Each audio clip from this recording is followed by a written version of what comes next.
Lo yitami bal ba'amov lehichalo.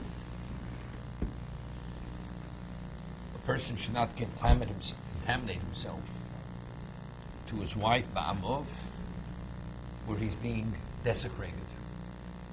Rashi, lo yitami dishto psulu shu b'chulun bo bo'oda imo.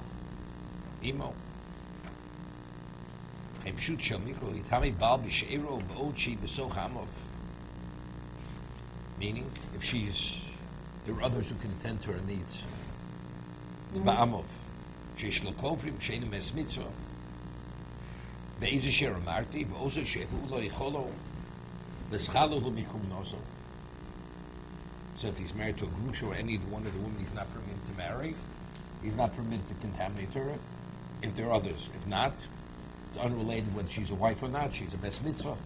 Bes mitzvah, he has an obligation to attend to her needs, her burial needs.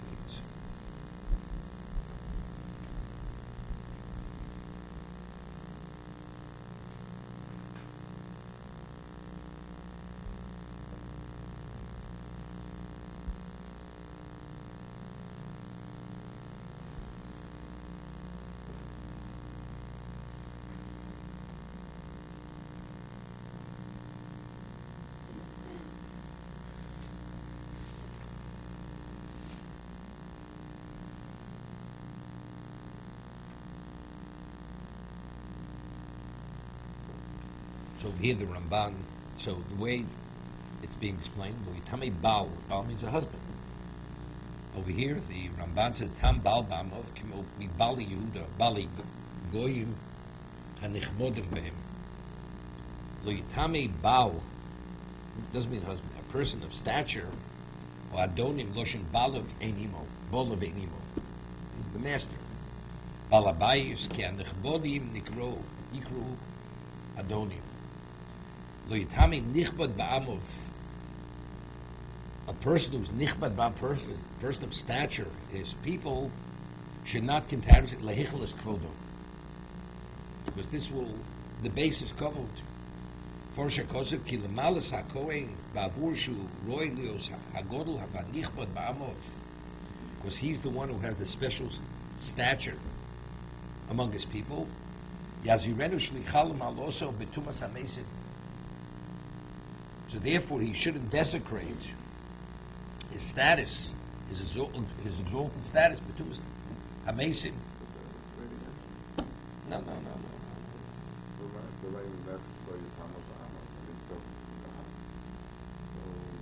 No, but here he's going to explain why. It's leichalo.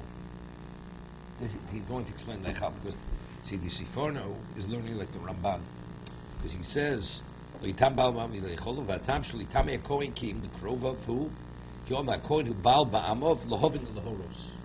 a person of stature among his people to understand and to teach.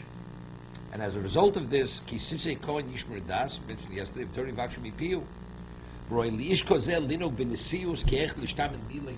person has to act in an exalted way, otherwise his words should be received.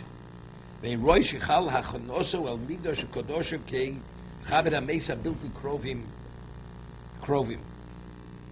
to explain because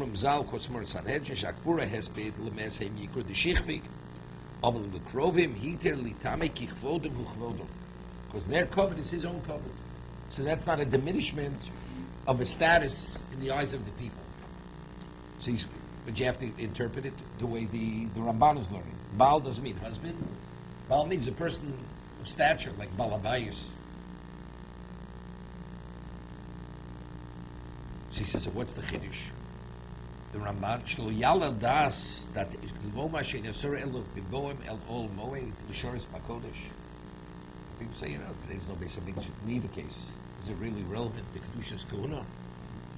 Chem B'chol Parshi Yizayz HaKol Malosam Es Avi Mechaleles Chalezaro Chen Targum Shalogas Lo Yistai Rabba Ba'ami Lach Luse Nishpa V'ishto Kvosh Pirush Chumash Rashi. Okay.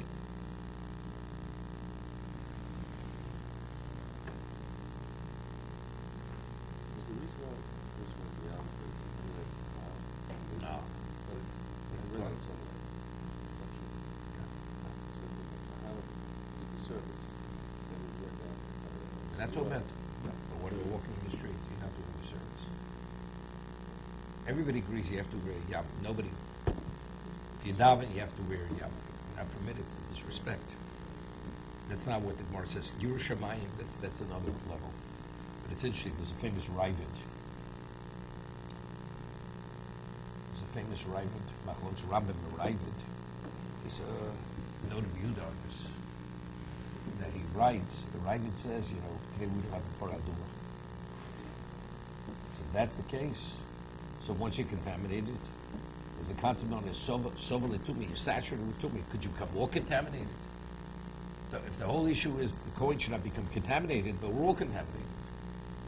So based on this Ravid, if you read it, take it literally, a Kohen could go to today, could officiate in a cemetery. A Kohen could be a rabbi, go to the cemetery, officiate.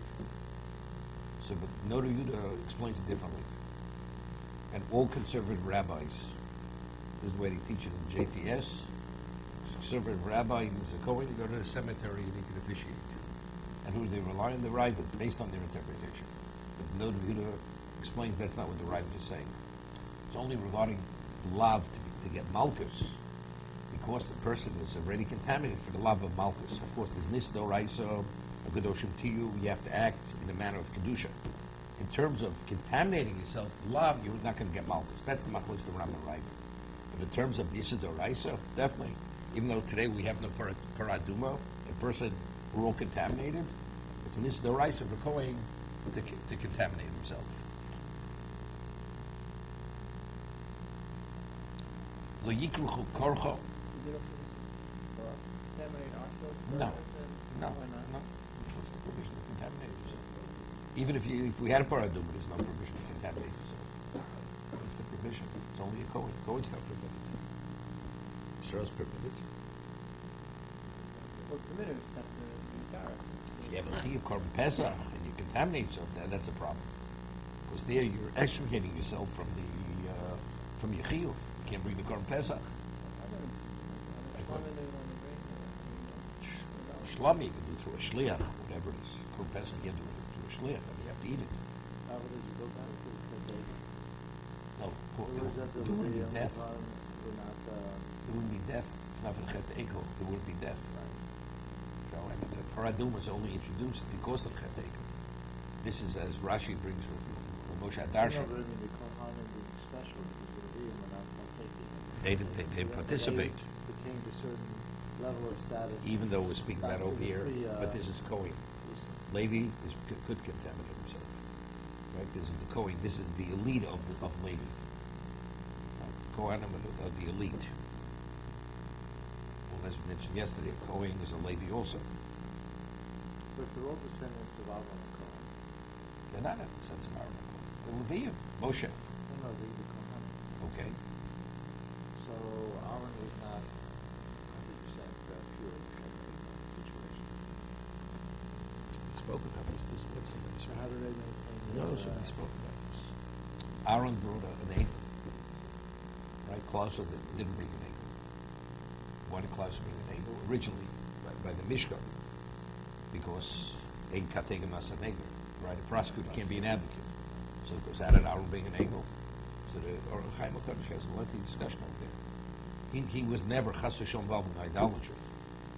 He initiated. Originally he never thought it would turn out the way it turned out. So there was culpability, but it's not avodah zarah. So therefore his failing was not in that area, but he was the most special. After Moshe, he was the most special.